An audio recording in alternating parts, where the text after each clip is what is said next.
semuanya. Kita berjumpa lagi dalam program berkat belajar kebenaran Tuhan dari Pelangi Kristus. Kali ini bersama saya Mudi Lewi dan tentunya bersama narasumber kita Ibu Magdalena Pranata.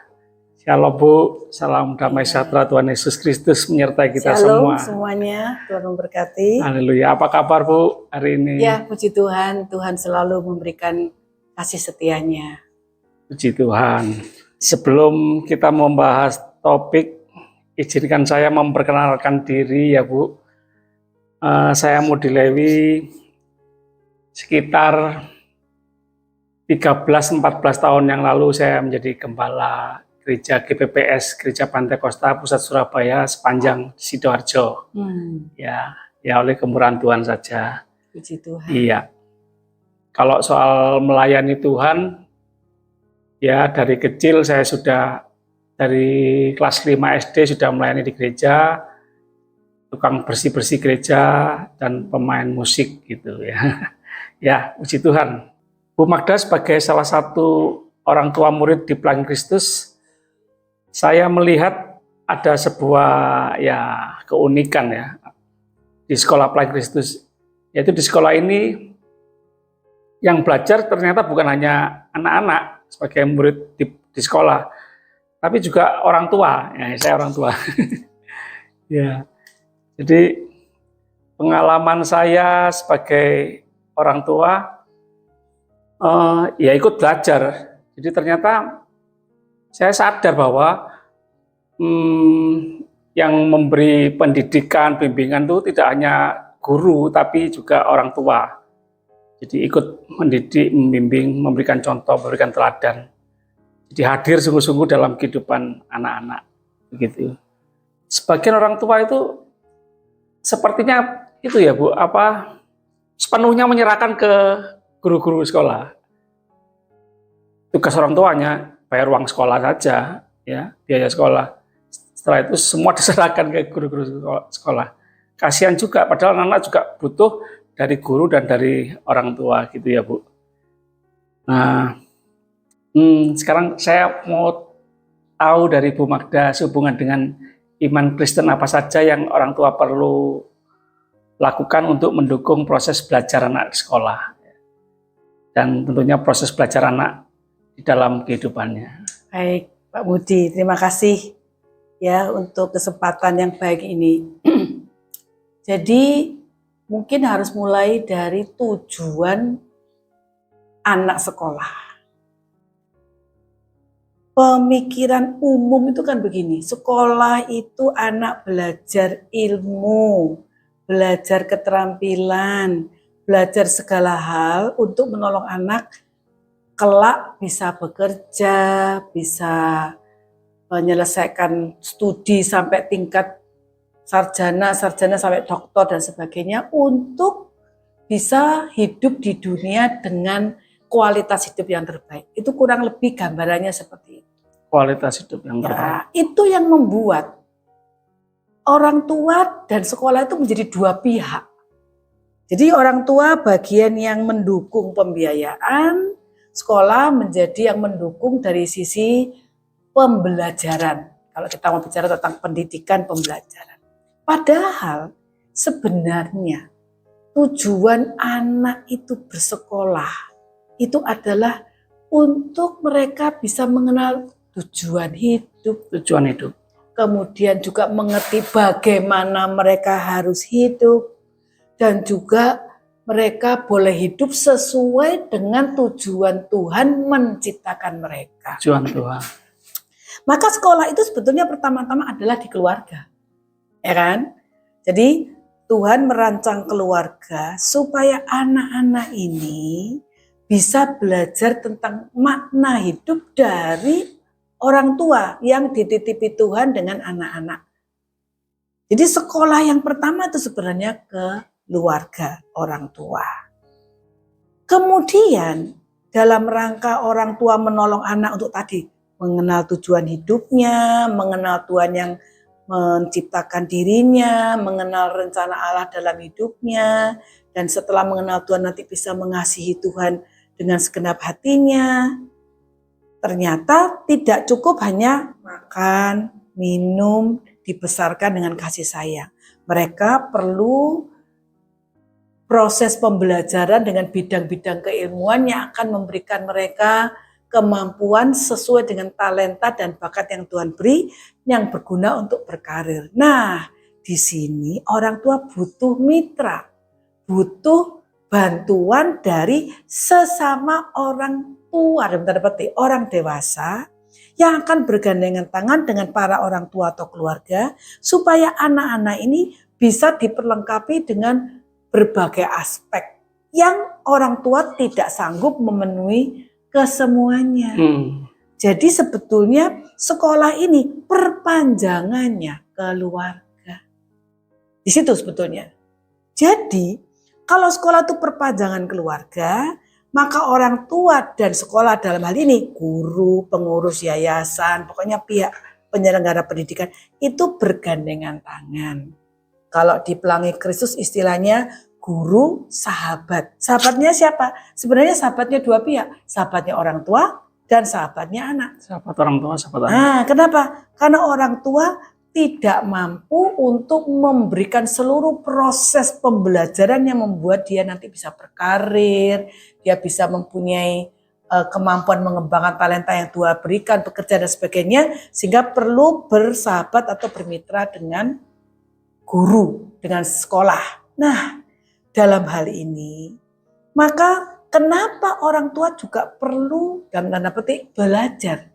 Karena di dalam membesarkan anak menurut prinsip Alkitab, itu antara orang tua dan guru harus sepakat. Benar sepakat. Ya? Nah, kira-kira seperti begini, papa, mama mendidik anak harus sepakat. Sekarang extended keluarga sekolah Kristen, kalau kita bicara keluarga Kristen. Berarti orang tua Kristen dan guru-guru Kristen harus sepakat mengajar dan mendidik anak itu dengan prinsip bagaimana, nilai bagaimana, kemudian menurut Alkitab bagaimana. Nah, di sini ketika sekolah Kristen didirikan, seharusnya sekolah Kristen itu sudah mempunyai prinsip yang benar menurut Alkitab bagaimana mendidik anak dalam kebenaran. Nomor 1, misalnya Ulangan 6 ayat 4-9. Untuk mendidik anak itu harus mengajar berulang-ulang.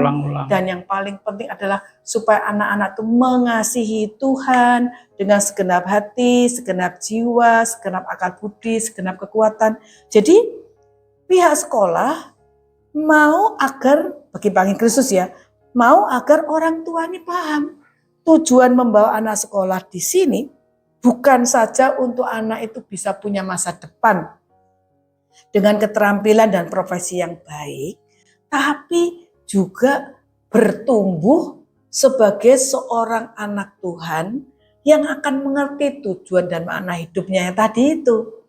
Mengerti tentang siapa Tuhan, mengenal Tuhan, dan kemudian hidup menurut panggilan dan rencana Tuhan.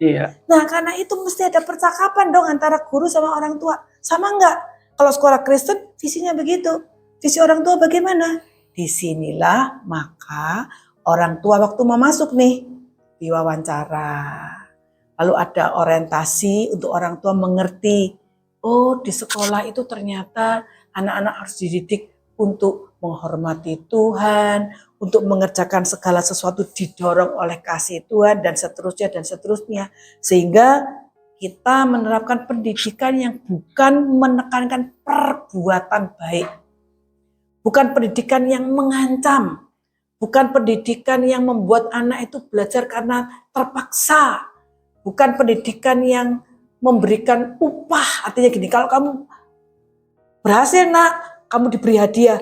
Berarti anak-anak itu akan mengerjakan sesuatu demi hadiah. Tapi pendidikan yang menanamkan dari hati. Tuhan sudah mengasihi saya mau mengembangkan talenta saya mau belajar supaya hidup saya bisa dipakai oleh Tuhan. Nah, semua nilai-nilai ini, pendekatan ini, prinsip ini perlu sepakat. Jangan sampai di sekolah diberitahu, nak, sebelum belajar berdoa minta hikmat Tuhan, percaya bahwa Tuhan menolong. Di rumah, ayo belajar sungguh-sungguh. Kalau tidak belajar bagus, nanti kamu jadi orang bodoh, ya kan? Kalau kamu tidak pakai akalmu, kamu tidak mungkin pinter. Itu Padahal di sini, termasuk ancaman. padahal di sini diajarkan untuk melakukan dengan motivasi, melakukan dengan mengandalkan pertolongan Tuhan, kan beda. Anak kan nanti bingung. Dari situ orang tua perlu dalam tanda petik yang dikatakan belajar. Lalu istilahnya muncul jadi sekolah. Jadi kebutuhan bahwa orang tua perlu sekolah adalah supaya bisa berjalan bersama-sama dan anak akan mendapatkan manfaat yang maksimal. Nah, dan memang kalau kebanyakan orang tua berpikir, kan saya hanya membayar uang sekolah, anak tuh tanggung jawabnya guru. Itu berarti sebetulnya orang tua berpikirnya dikotomi. Menganggap urusan jasmani, gitu, kan menyekolahkan anak kan jasmani. Memberikan biaya sekolah, memberikan baju, memberikan sepatu, itu kan urusan jasmani. Urusan pendidikan adalah guru, itu kan dikotomi. Kalau urusan rohani gereja, ya sekolah minggu, malah tiga ya. Di rumah urusan orang tua, urusan makan minum, kecukupan fisik. Di gereja maka belajar hal rohani, di sekolah belajar ilmu pengetahuan, bidang studi. Itu adalah pandangan yang sebenarnya salah kaprah, tapi yang mayoritas orang berpikir begitu. Ditambah orang tua yang sibuk merasa kan sudah ada sekolah, kan sudah ada gereja. Jadi harusnya di rumah orang tua itu mengajar anaknya membaca Alkitab, punya mesbah keluarga, membimbing anak untuk percaya Tuhan Yesus. Katanya itu urusan guru sekolah minggu, betul ya? Kalau urusan sekolah, belajar, Papa sudah lupa matematika, sudah lupa Pancasila, sudah lupa bahasa Inggris, Mama sudah tidak ngerti. Sains dulu waktu sekolah nggak suka, akhirnya kalau di sekolah tidak bisa, di rumah orang tua tidak punya waktu, akhirnya panggil guru les. Itu yang sering terjadi.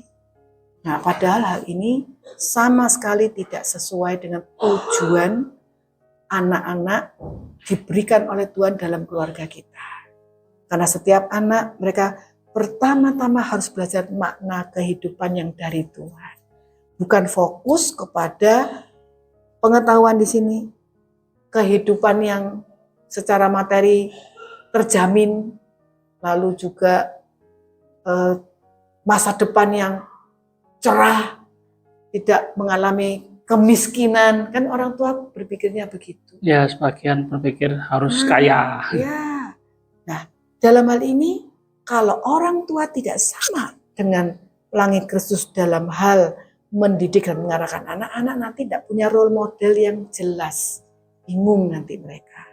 Jadi di situ mengapa pelangi Kristus ada KTP orang tua ya, trustworthy parenting ya, di mana orang tua kita percaya orang tua harus dapat orang tua yang bijak, orang tua yang dapat dipercaya, dan bentuknya bukan bentuk kelas ya. Kalau di sekolah kan bentuknya kelas ya, ini kan bentuknya kelompok bersama-sama belajar orang tua, sesama orang tua, dan yang memimpin sudah pernah mengikuti persiapan dan pelatihan sebelumnya. Jadi sebetulnya ini adalah hal yang harusnya dikerjakan oleh semua sekolah Kristen. Masalahnya ada dua.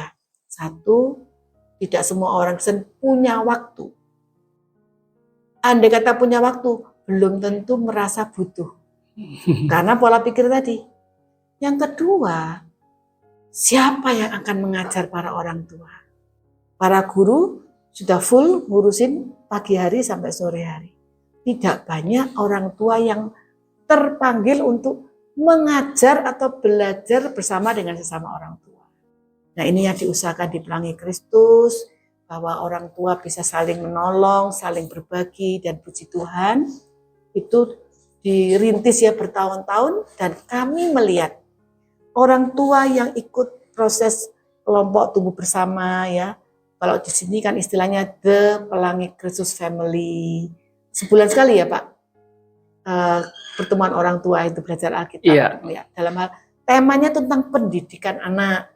Lalu bagaimana sebagai suami istri harus menunjukkan cinta kasih sehingga anak juga merasa nyaman karena papa mama itu nggak tiap hari ribut, tapi saling mengasihi, mencerminkan kehadiran Kristus. Jadi semua itu diajarkan dan anak diberkati, maka tujuan pendidikan itu akan tercapai karena di rumah, di sekolah, di gereja, pendekatannya sama, prosesnya sama, semua berdasarkan Alkitab. Saya berpikir bahwa itu adalah hal yang seharusnya dikerjakan semua sekolah Kristen. Begitu Pak Budi. Ya, itu yang saya dapat di Pelangi Kristus, Bu. Jadi jujur ya, kami harus merendahkan hati, sadar diri bahwa kami masih harus terus belajar sebagai orang tua yang ideal, yang benar menurut Tuhan itu bagaimana. Ya. Pak Budi, boleh saya tanya, adakah satu hal yang Pak Budi baru menyadari, oh ya harusnya begitu, melalui proses belajar di Pelangi Kristus, oh iya, saya selama ini berpikirnya salah ini, yang betul ini, ada enggak satu aja coba Bapak ceritakan? Ya, mewakili orang tua yang lain juga, Ya. Kami secara manusia itu lebih menginginkan anak itu yang lebih menghasilkan, belajar, bekerja, harus yang lebih menghasilkan banyak uang. Tapi seharusnya kan saya baru sadar bahwa kita orang tua, guru justru hanya untuk menolong anak-anak menjadi seperti yang Tuhan inginkan. Nah, jadi fokusnya ke sana ya. Jadi ada perubahan fokus untuk tujuan pendidikan anak. Baik, puji Tuhan. Ya, Bu Magda, terima kasih banyak. Semua penjelasan yang Bu Magda berikan kepada kami sehingga bisa pasti menjadi berkat ya. Puji Tuhan. Bagi kami dan bagi semua yang sedang menonton podcast ini ya. Harapan saya untuk orang tua murid dimanapun, khususnya di Pelangi Kristus ya. Jadi semoga kita sungguh-sungguh menjadi orang tua yang berfungsi, yang seperti Tuhan inginkan ya, mendoakan, membimbing, menolong anak-anak menjadi seperti yang Tuhan inginkan. Sabar ya, mendampingi anak-anak yang sedang berproses ya dalam melakukan kehendak Tuhan ya. Itu saja, terima kasih. Ya, puji Tuhan. Tuhan Yesus memberkati. Tuhan Yesus memberkati.